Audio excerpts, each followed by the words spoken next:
এবার আমি খইয়ের মোয়া ভাজবো। খইগুলোকে ভেজে নিয়েছি, নেতানো ছিল। আর গুড়টাকে ভালো করে পাক দিচ্ছি।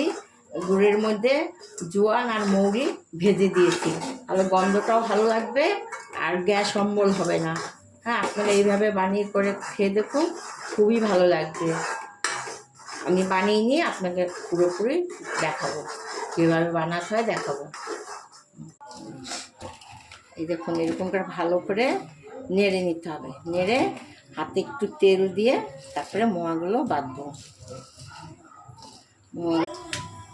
এই দেখুন, খইয়ের মোয়া কড়া পাকে। খইয়ের মোয়া খুব শক্ত, আপনাদের বেশি বয়স্ক লোক হয়তো খেতে পারবে না, এত শক্ত হয়েছে। ইয়াংদের জন্য খুব ভালো লাগবে। এর মধ্যে মৌরি আর জোয়ান দিয়েছি, গন্ধটাও খুব সুন্দর আসছে।